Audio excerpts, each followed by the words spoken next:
I swear, Eli, you're a loser and always will be. Just leave already. That's what my wife, Cheyenne, hollered at me as she chucked my last suitcase out onto the sidewalk. Standing beside her like a damn prize pig was her new guy, Lance. Real estate guy, slick hair, no shirt, standing in his designer underwear like he owned the place. They both laughed like I was the joke, and maybe I was, standing outside the home I spent years turning into something real. That place. I'd poured everything into it. Nights, weekends. Fixed the roof with my bare hands. Tiled the kitchen myself. Every piece of it had my sweat in it. But to Cheyenne, all that meant nothing. She threw my clothes into the wet grass like I was trash. Told me she didn't want a cent in the divorce. Just wanted me gone. That night, I didn't cry.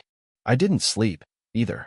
Just laid on the lumpy couch at my buddy Martin's house, staring at the ceiling fan turning slow above me, thinking, how in the hell did I get here? It wasn't always like this. Back when I first met Cheyenne, she was magnetic. Bright red hair, lips like she was always 2 steps ahead of you, and a laugh that could make a man feel lucky just to hear it. I knew she was dangerous, but I figured I could handle it. Turns out you don't handle fire. You just get burned. The warning signs started a few months before it all blew up. She started staying out late, claimed it was girls' nights and late meetings. Always flipped her phone face down. Started wearing lipstick again, deep red, the kind she hadn't touched in years. I ain't dumb, but I loved her. Or maybe I loved the picture I had in my head. One night she came home smelling like a man. Not me. Said her friend spilled something at dinner. Blouse half-buttoned. Face flushed. That wasn't dinner, and it wasn't an accident. So I followed her. I know it sounds bad, but I had to know. Said she was going to a spa downtown with some friends. Even showed me a screenshot. Funny thing, though, I'd seen that same screenshot in her saved photos 2 weeks back. So I waited. Watched. She didn't go to a spa. She went straight to a gated neighborhood in Redwood Creek. Drove up like she belonged there. Walked into Unit 22 like it was her second home. Lance opened the door in gym shorts and grabbed her like a man who'd been waiting too long. They kissed under the porch light like teenagers. I didn't confront her. Not yet. I wanted more than anger. I wanted proof. So I got it. Tracked her GPS, took photos. Recorded audio. Even slipped a little voice recorder into her purse the next day. It didn't take long to catch her saying it all. Eli still thinks we're going to marriage counseling. He's pathetic. Lance is already helping me get the new place sorted. Eli's not a man. He's a walking disappointment. I saved everything. Next morning, she handed me a cup of coffee like nothing was wrong. Like she wasn't sneaking off 3 nights a week with another man. That's when I looked her in the eye and said, I know about you and Lance. She didn't flinch. Just sipped her coffee slow, like it was any other day. That kind of calm hits harder than yelling. It was like 20 months of lies all in one sip. You're pitiful, I said. And you're broke, she shot back. You want me to tell folks how useless you've been? How I faked it just so I didn't have to sit through the silence. That night, I packed what was left. She made sure Lance was there to help carry my stuff out like it was some kind of show. Next morning, they sat at the kitchen table drinking smoothies and shopping for houses online, like I never mattered. Then the headlines dropped. Small-town tech company sells for $390 million. There was my name, right under the headline. I had sold my software patent the week before. Been working in secret, grinding through every insult, every cold shoulder. I had gone silent, and they mistook that for weakness. I watched from outside the window, coffee in hand, as Cheyenne dropped her glass and Lance turned white as a sheet. That wasn't the end. That was just the beginning. For the first time in a long damn while, I felt something other than numb. Thing is, even after the whole storm with Cheyenne and her little sidekick Lance, after I walked out that house with my head held high and $1 billion deal under my belt, I didn't feel like I won. Not really. I felt hollow. Like somebody reached inside and scooped out everything good I had left. I was walking around with an empty chest. Sure, on paper I'd crushed it. Money in the bank, interviews, podcast wanting to hear from this small-town genius who made it big. But none of them saw the damage underneath. No one saw how I still reached for 2 mugs every morning out of habit. No one knew I'd stare out the kitchen window, half expecting her to walk in with her fake smile and Target bags filled with lies. She had been my wife. My best friend.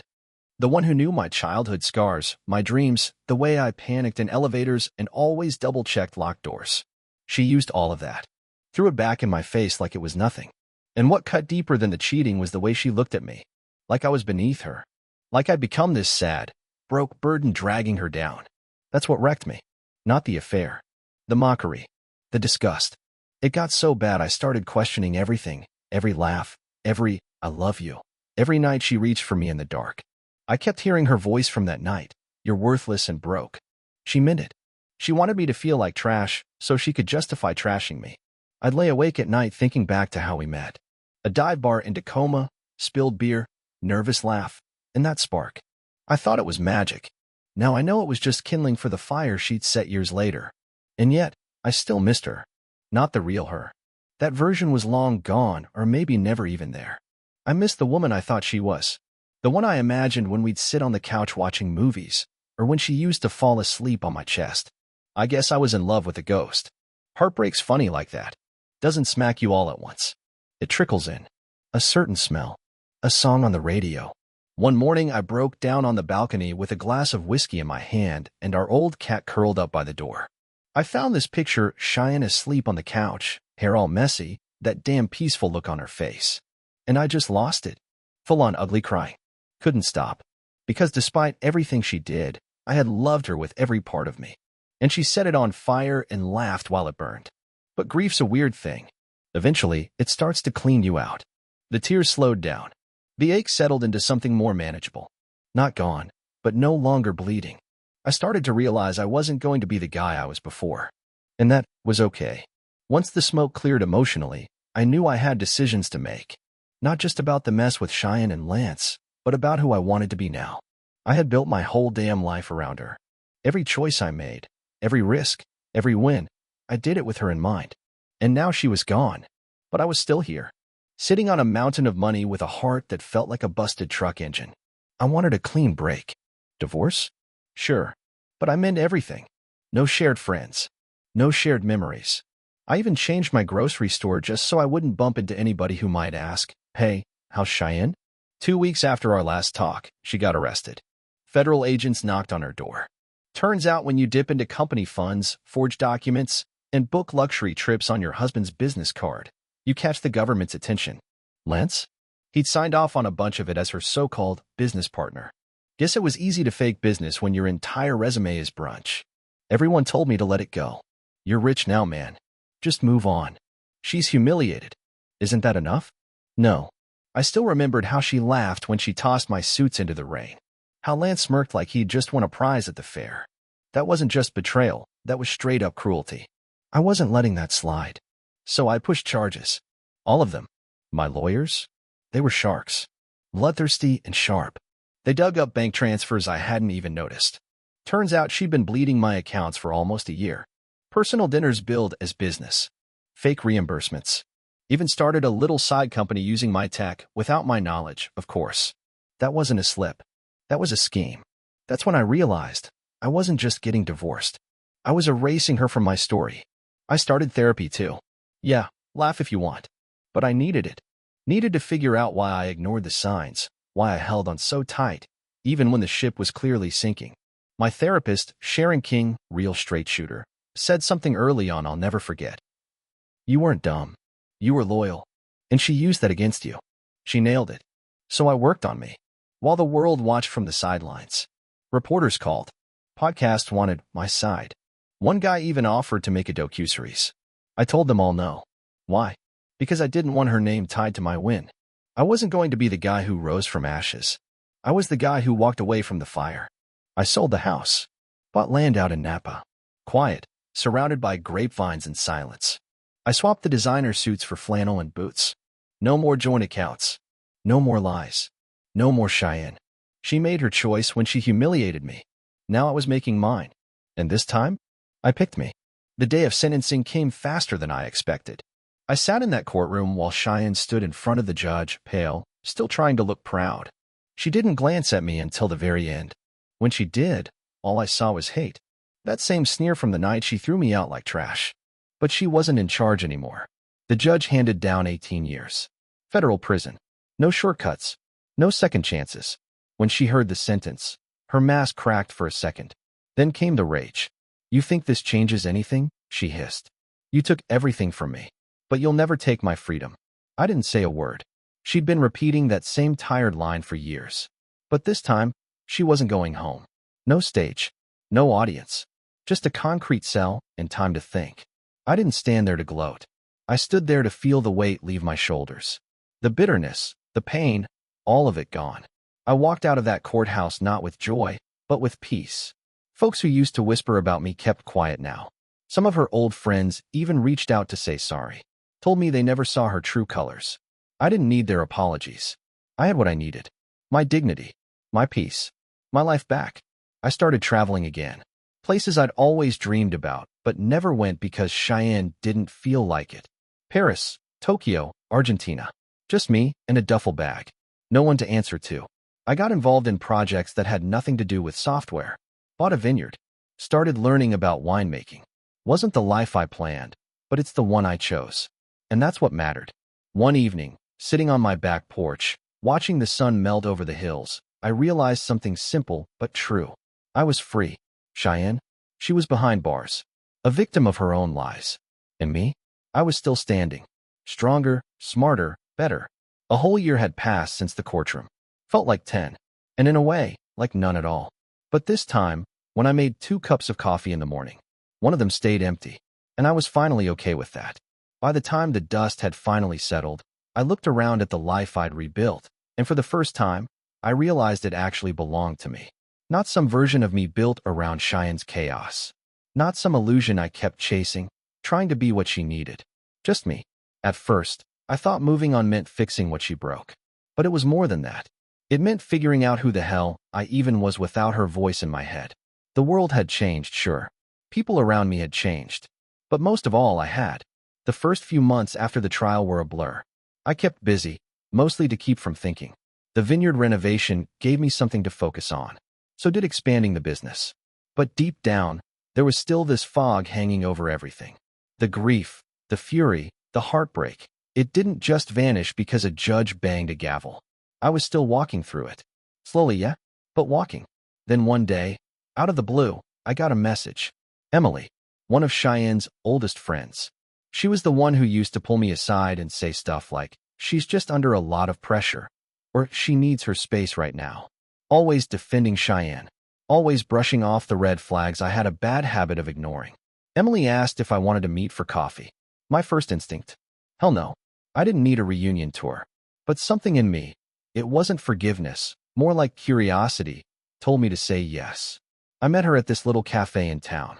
She was already there, tucked in the corner with a latte and nerves written all over her face. She stood when she saw me, gave a tight smile. I'm sorry, she blurted before I even sat down. I know I should have spoken up. I wasn't a good friend to either of you. I just looked at her. I didn't know what to say. I didn't expect anything from her. Not an apology, not closure. Honestly, I wasn't even sure I believed she meant it. Don't apologize to me, I said, maybe a little too cold. You didn't lie to me every night. She did. You just let her. She winced, but didn't argue. I know, she said, but I want to tell you the truth. About everything. That word, truth. It hit me harder than I expected. I had chased it for so long during my marriage, trying to figure out what was real and what was a cover story. Maybe I was still chasing it. Emily leaned in, lowering her voice. Cheyenne didn't change, Nathan. You keep thinking she became someone else, but she didn't. That was always her. The cheating, the manipulation, that wasn't a phase. That was her normal. My stomach dropped, but I didn't interrupt. You weren't the first, she whispered. Trevor was just the one who stuck around the longest. There were others. From the very beginning. I sat there, feeling like the air had been sucked out of the room. Part of me always knew, or suspected, but hearing it, flat out, from someone who had been there, that broke something loose. I really believed I could fix her, I said, more to myself than to her. I thought if I just gave more time, more patience, she'd change. Emily put her hand on mine, gently. You were more than enough, Nathan. You were everything she needed. She just didn't want what you were offering. She didn't want a partner. She wanted someone she could control. Her words hit deep. But instead of the usual sting, there was clarity. For the first time, I realized I didn't have to carry that weight anymore. I didn't have to keep wondering what I could have done differently. The problem was never me. I pulled my hand back slowly. Yeah, I'm done with her. I'm done with all of it. Emily smiled, sad but proud. You're finally free. She was right. But not just free from Cheyenne. Free from the version of me that bent over backwards for love that wasn't real. Free from the man who needed validation to feel whole. I wasn't that guy anymore. The months that followed were strange. I was alone more than I'd ever been. But that silence? That solitude? It wasn't lonely. It was peaceful. I got reacquainted with the person I used to be before all the lies, before the manipulation. For the first time in years, I wasn't trying to prove anything to anyone. I poured my energy into work, but on my terms. The company was doing great, but I stopped letting it consume me. I started branching out into other things. Projects that felt right. Creative stuff. Even some charity work. I stopped chasing money and started chasing meaning. But still, there was this question. One that lingered in the background. What now? It came to me one night as I sat out on the porch of my vineyard. The sky was turning orange and purple, and the hills rolled out in front of me like waves. For once, I had no one to text, no one to impress, no one waiting on me. I had time. Time to figure out what kind of man I wanted to be next. Time to live a life built on my terms, not someone else's conditions. I had been forged in pain, sure, but I'd come out on the other side better for it. Cheyenne tried to destroy me, but all she did was set me free. And for the first time in my life, that was more than enough. Out here, the world was quiet. No more echoes from the past. Just space to breathe, to think, to feel like myself again. And in that quiet, something started to shift. It was not about Cheyenne anymore. I was not thinking about her, or what she did, or what she cost me. No, this was something deeper. A different kind of pull towards something I had never really let myself chase before. Peace. Purpose. I started traveling. Not for business, not to escape, just to see what was out there. Places I had always dreamed of but never had time to visit when I was too busy chasing goals, chasing approval, chasing her. I stood under the northern lights in Iceland. I walked barefoot through temple ruins in Cambodia. I breathed in the crisp mountain air of the Alps. And with every mile, with every quiet moment away from the chaos, I felt a little more like me again. Not the version Cheyenne tried to break, but the version I had forgotten even existed. But the biggest shift came when I did something I never saw coming.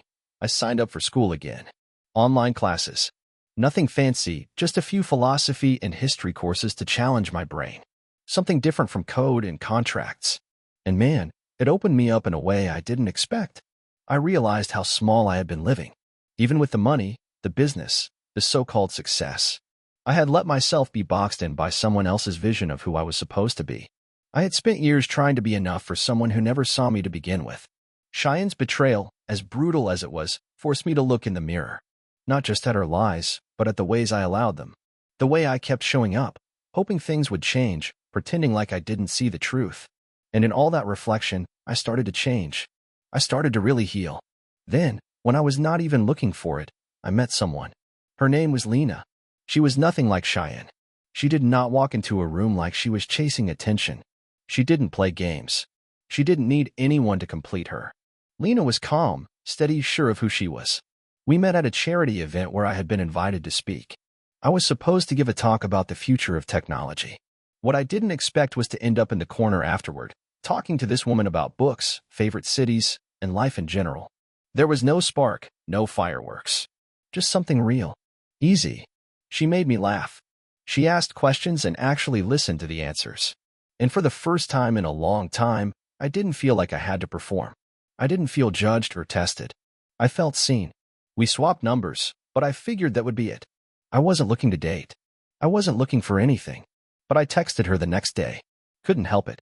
Then came dinner. A walk. More talks under the stars. It was not love at first sight. It was better. It was something slow, steady, and honest. It was two people meeting where they were. Not to fix each other. Not to fill some hole. Just to be. We both had scars. We both had stories. But we were not using them as shields. We shared them as equals. And that was the difference. Lena didn't make me whole. I had already done that for myself. But she made my life better. Lighter.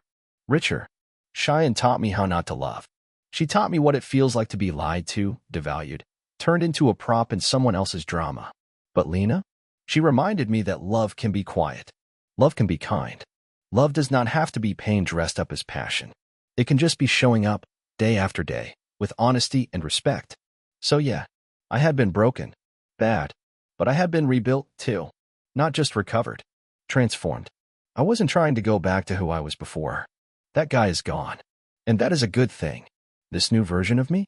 The one who's been through hell, learned the lessons, felt the fire, and came out clearer, cleaner, and freer? That guy's just getting started.